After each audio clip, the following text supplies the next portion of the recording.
Olá, começa agora mais uma edição do Jornada, uma produção de toda a Justiça do Trabalho. Todas as semanas você acompanha aqui projetos e iniciativas dos tribunais trabalhistas.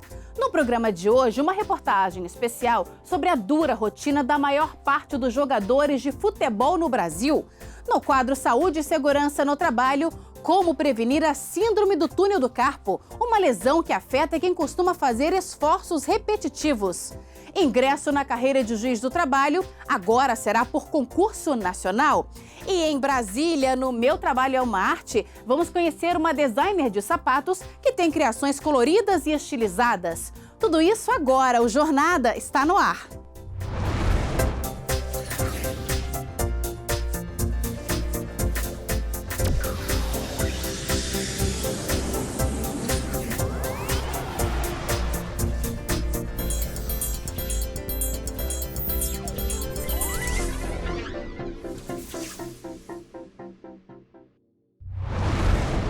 Futebol, o esporte mais popular do Brasil, tem um bastidor cheio de dificuldades. O Jornada de hoje começa com uma reportagem especial que mostra o cotidiano de grande parte dos jogadores brasileiros. No único país pentacampeão mundial, muitos clubes ainda desrespeitam a Lei Pelé, criada há quase 20 anos para garantir diversos direitos aos atletas.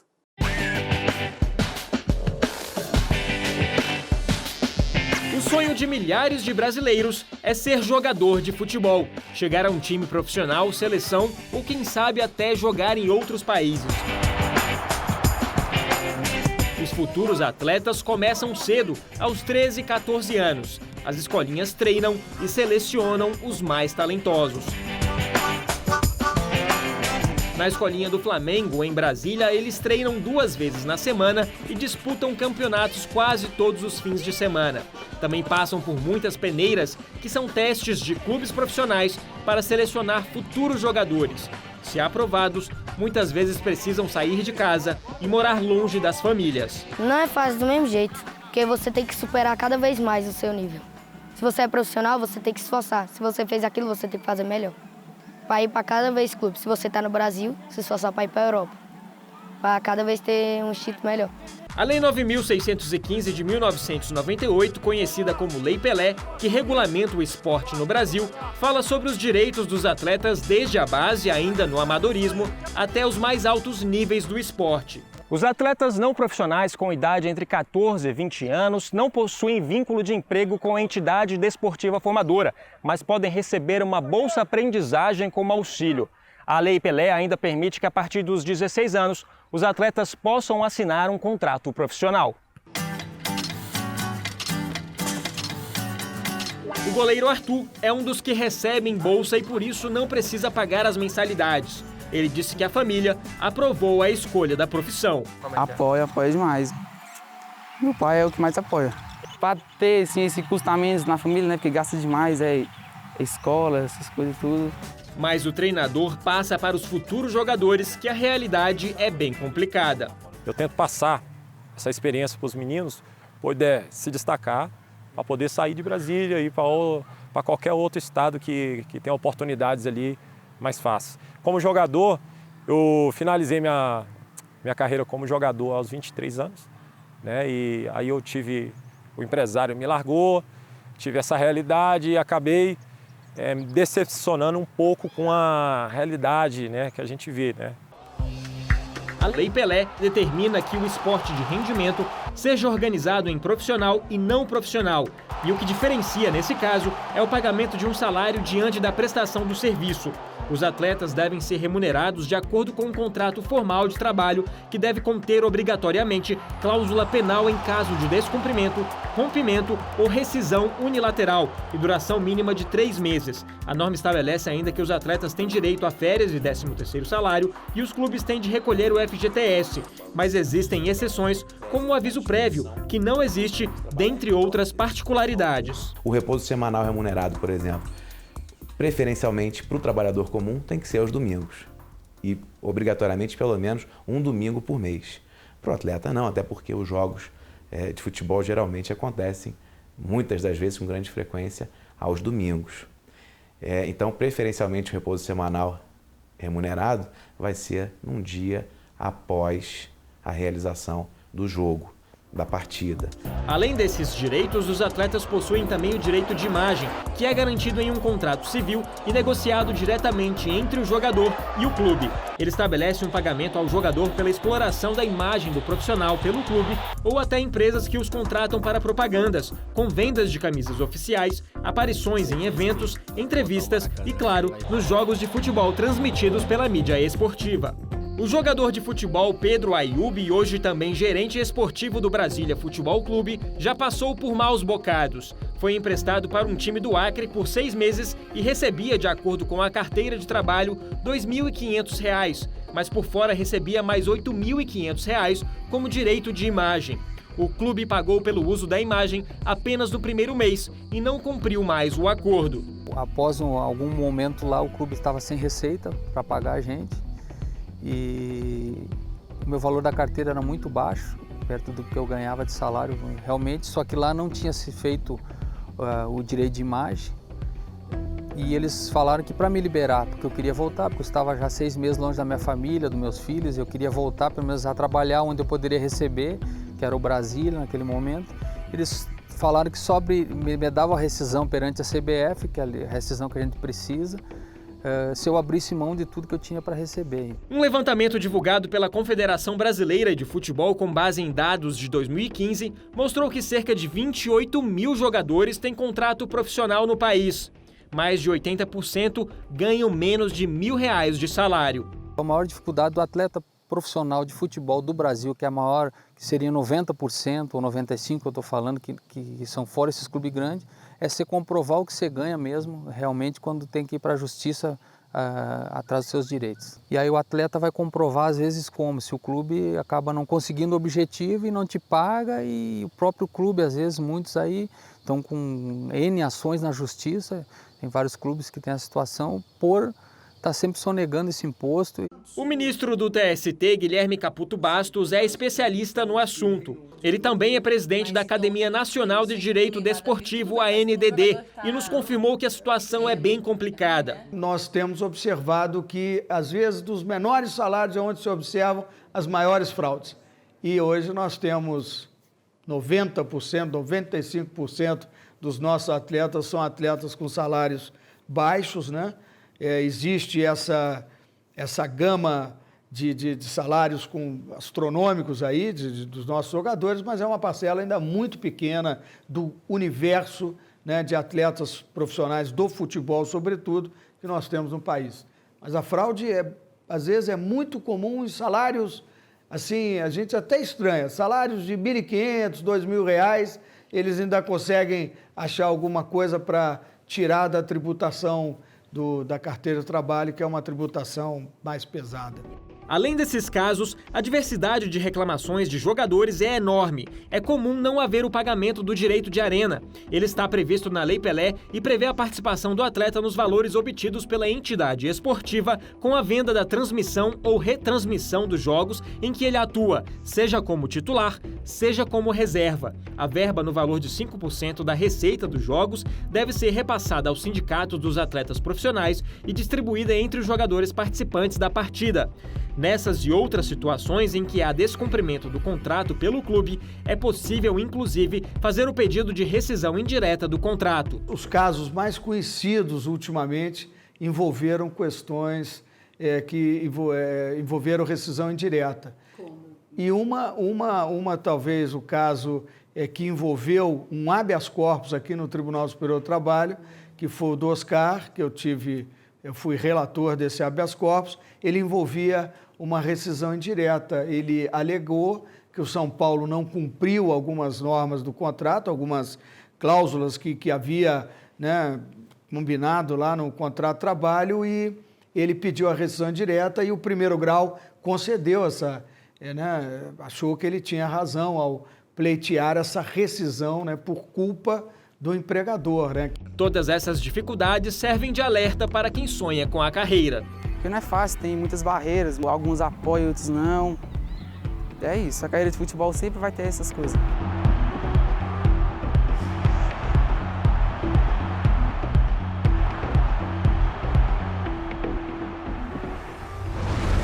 Daqui a pouco, no quadro Saúde e Segurança no Trabalho, vamos falar sobre a Síndrome do Túnel do Carpo. E ainda hoje, os detalhes do concurso nacional de ingresso na carreira de juiz do trabalho. Nós voltamos em instantes.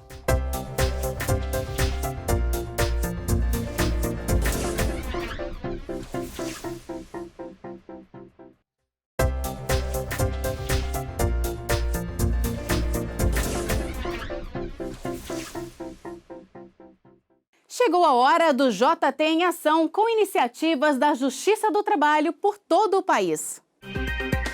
O Papa Francisco enviou uma mensagem ao Santuário Nacional de Aparecida em Campinas, São Paulo, em que saúda as ações de combate ao trabalho infantil realizadas em parceria entre o Tribunal Regional do Trabalho da 15ª Região e o Ministério Público do Trabalho, integrando o Programa Nacional de Combate ao Trabalho Infantil e de Estímulo à Aprendizagem da Justiça do Trabalho.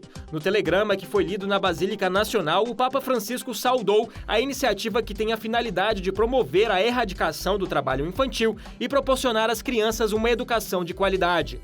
O presidente do TST e do CSJT, ministro Ives Gandra Martins Filho, e a ministra Maria de Assis Calcin participaram da Semana da Criança, que contou com uma exposição itinerante, palestras, missa, distribuição de cartilhas e cataventos, símbolo mundial do combate ao trabalho infantil.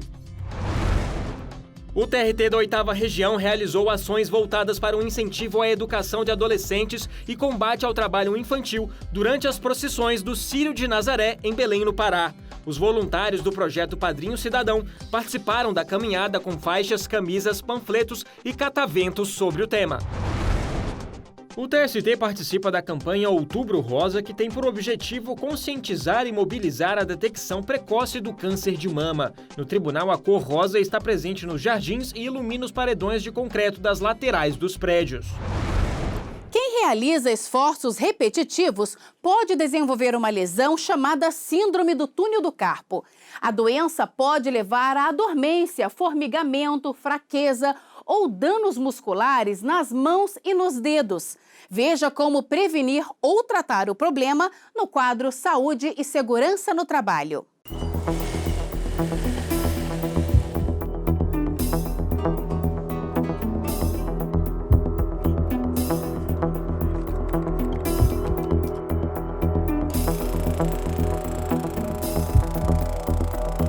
Flexionar e estender o punho repetidas vezes por dias, meses, anos seguidos pode provocar dores extremamente desconfortáveis.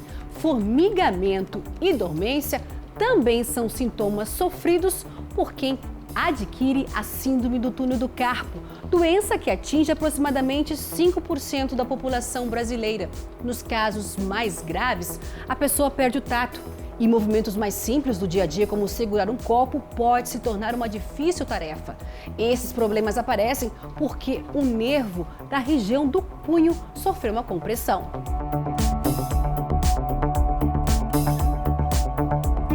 O túnel do carpo é um canal muito estreito que fica no punho. E é por ele que passa o chamado nervo mediano. Como o espaço é pequeno, qualquer inflamação no local comprime o nervo, provoca dor no punho, nas mãos e pode afetar o movimento.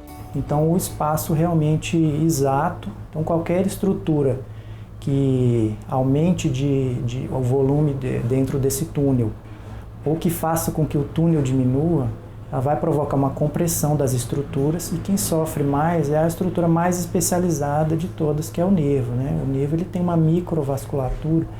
Ele tem uma pequena artéria, uma pequena veia, que nessa compressão elas não levam a circulação adequada para o nervo e aí ele para de funcionar da maneira mais adequada. A principal causa da síndrome do túnel do carpo é o esforço repetitivo.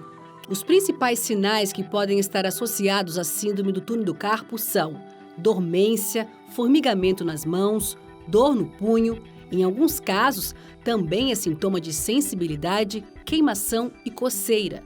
Quando a doença está mais avançada, os sintomas graves são fraqueza de mobilidade e atrofia, principalmente na musculatura ao redor do polegar.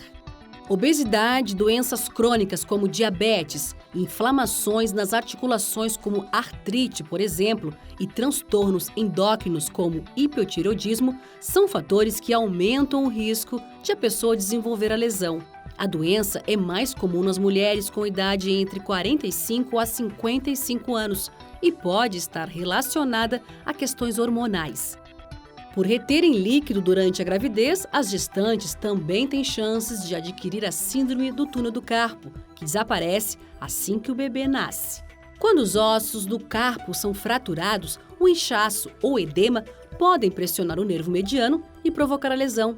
Além disso, tumores também podem estar entre as causas dessa lesão.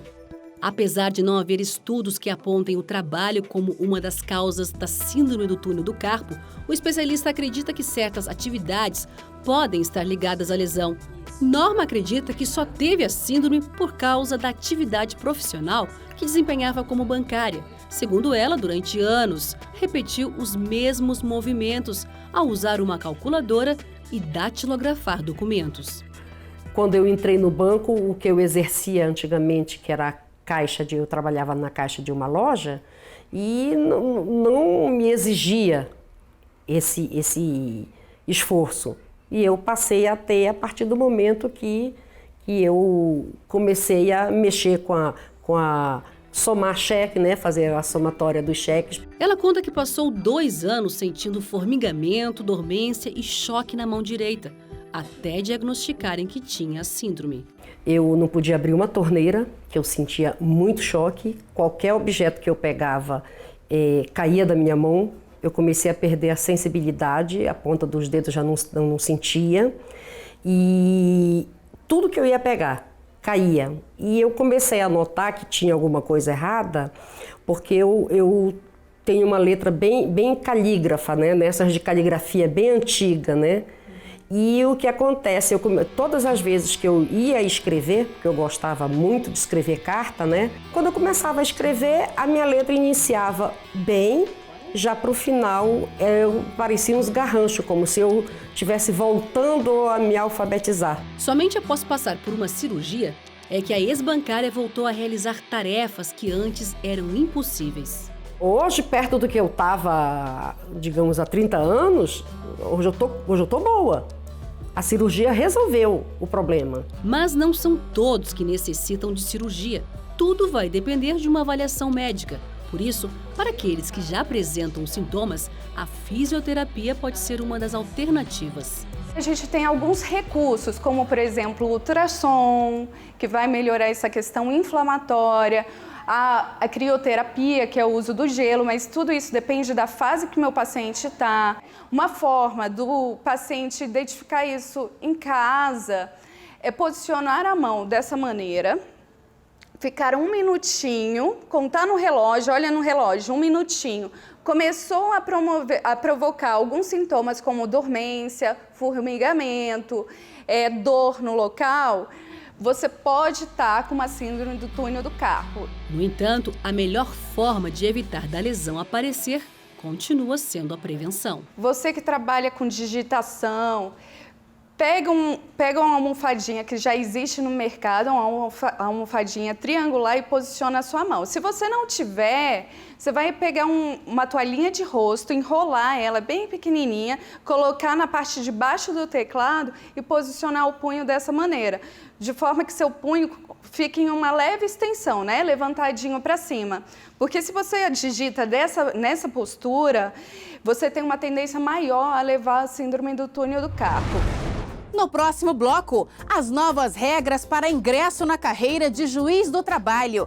E mais, no quadro Meu Trabalho é uma Arte, o ofício de uma designer de sapatos que produz peças bem criativas. Nós voltamos daqui a pouco. Considerada a maior celebridade do Snapchat no Brasil, a advogada Tainara AOG gravou uma divertida mensagem em apoio ao programa de combate ao trabalho infantil e estímulo à aprendizagem da Justiça do Trabalho. Confira em facebook.com/CSJToficial.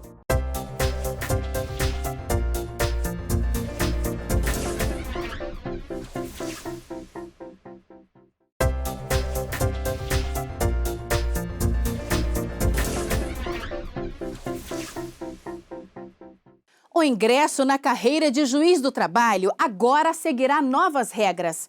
O Conselho Superior da Justiça do Trabalho regulamentou o concurso nacional para a magistratura trabalhista. Saiba mais na reportagem. Há 5 anos, o técnico judiciário Josué estuda com o objetivo de se tornar um juiz do trabalho. Sempre que é publicado o edital de um concurso, ele faz a inscrição e não importa qual seja a dificuldade para fazer a prova. O concurso regional tem essa característica, demanda, né, do candidato um grande sacrifício, nesse sentido de que ele tem que percorrer grandes distâncias, né, gastar, né, com alimentação, hospedagem, né? Então, deslocamento, essa logística toda é bastante complicada. Mas com a resolução administrativa número 1849 do TST, Josué não vai precisar mais passar por isso. É que nos termos da resolução, a Escola Nacional de Formação e Aperfeiçoamento de Magistrados do Trabalho, a ENAMAT, passa a ter competência para realizar o concurso nacional para ingresso na magistratura trabalhista. A diretora da ENAMAT, ministra Maria Cristina Peduzzi, explica que o concurso agora será unificado. Podemos dizer que hoje o sistema é descentralizado. Cada Tribunal Regional do Trabalho efetiva o concurso público para arregimentar os magistrados para a sua respectiva região. Com o concurso nacional unificado, nós centralizamos o concurso na ENAMAT, que é, pela resolução, a responsável pela execução, não é, desse projeto. O concurso vai acontecer em 6 etapas: provas objetivas, discursiva, prática e oral. Além disso, será feita a sindicância da vida pregressa do candidato, investigação social acompanhadas de exame de saúde física e mental e avaliação de títulos. Com a nova regulamentação, as provas escritas vão ser aplicadas na cidade sede dos Tribunais Regionais do Trabalho, em conformidade com as inscrições dos candidatos. A prova oral ocorrerá exclusivamente no Distrito Federal e os exames de sanidade física e mental onde ficar determinado no edital. Isso vai ajudar Josué, que vê de forma positiva a unificação do concurso. Então o concurso nacional ele vem sanar essas contradições, os filtros ideológicos, ele vem trazer uniformidade de critérios e, quiçá, traga também uma maior transparência, né? A diretora da ENAMAT explica ainda como os candidatos aprovados vão escolher a lotação de preferência. As vagas que existirem naquele momento serão postas à disposição desses candidatos. Cada um deles vai formular 2 opções, opção 1 e opção 2. Para fins de provimento do cargo. Então, eu não vou ter um candidato melhor classificado necessariamente num lugar que é considerado bom. Ele vai escolher, provavelmente, o lugar da sua região, onde ele quer. Bom, e aquela região menos procurada, ela vai ser preenchida pelo candidato que colocou opção 1 aquela região, porque ele é de lá ou das proximidades. Então, o critério da investidura observará a opção 1 e a opção 2. Com isso, nós imaginamos que haverá um sentido de permanência na região da sua escolha, da escolha do juiz. A regra se aplica para os próximos concursos e não há previsão de novos certames. O que era hobby virou coisa séria e se transformou em negócio. Eu estou falando da designer de sapatos Eunice Pinheiro, criadora da marca Fulanitas Digital em Brasília. Ela desenvolve peças cheias de estilo e criatividade. É o que você confere no quadro Meu Trabalho é uma Arte de hoje.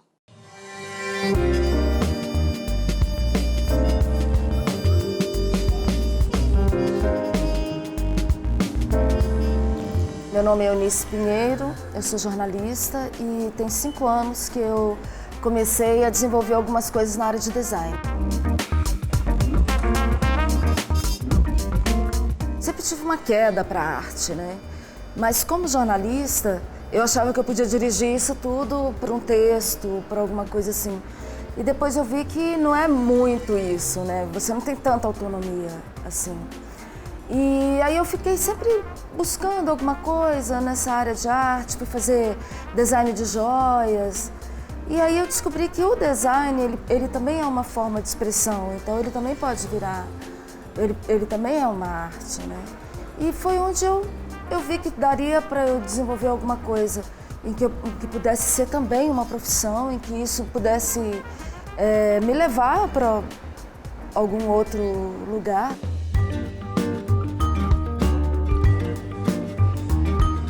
Eu sempre fazia assim roupinhas para mim, desenhava roupas para os amigos e tal. Então assim, eu sempre tive uma queda mesmo para produzir esse tipo de coisa. Às vezes eu queria comprar um sapato de bico quadrado, né, com salto retrô e não encontrava facilmente no mercado. Aí foi por isso que eu comecei a me dedicar mais para o design retrô. Tanto que quando eu criei a marca chamada Fulanitas de Tal, sapatos retrô. Mas eu vi que, além do retrô, você pode ser contemporâneo também. Como? Mexendo com cores, combinando cores, usando outro tipo de material. E aí eu passei então a fazer sapatos retrô, só que contemporâneos. O primeiro ponto é esse, encontrar o couro. Então, dependendo da maleabilidade, da maciez desse couro, aí eu penso, bem, isso daqui dá um sapato aberto, dá um sapato fechado. Tem duas formas de eu fazer esse sapato, né? Uma forma é desenhando mesmo, fazendo um croquis, um desenho, para que eu possa mandar para a fábrica junto com o couro para eles fazerem para mim. E outra forma, que é uma forma que eu gosto muito, e foi assim que eu comecei desenhando, porque eu não sabia desenhar, então eu faço em papel machê, todo em papel machê, né? Então eu recorto tirinhas de papel e essas tirinhas eu vou colando, né, na base, em toda a forma, e aí espero 24 horas, mais ou menos, quando ele seca, eu retiro ele da forma, eu recorto do jeito que eu quero, às vezes eu pinto das cores que eu quero, aí eu uso o material, eu faço o salto, o sapato fica ali pronto, né, em papel machê, uma esculturazinha daquele sapato que eu quero produzir. Então, com essa técnica, é mais fácil, por exemplo, para eu ver se aquela forma está funcionando mesmo. Então, eu visualizo melhor aquele sapato, porque a partir do momento que eu faço ele em papel machê, eu sei exatamente como que ele vai ficar no final, depois de cortado e costurado e montado. Já tem 1 ano e meio que eu não trabalho como jornalista. Trabalho só desenhando, produzindo, vendendo sapatos. Muito legal quando uma cliente chega e aí coloca o sapato e fala: nossa, era isso que eu queria, era isso que eu procurava, que bom que eu encontrei aqui. Isso é muito bom. E é muito bom também quando você pega um sapato pronto e fala: ficou perfeito, era isso que eu queria, assim. Ver o contentamento das pessoas que compram, né? É gratificante porque você vê o resultado palpável mesmo, você toca no resultado palpável do seu trabalho. E é gratificante porque também ele me sustenta, eu vivo disso, né?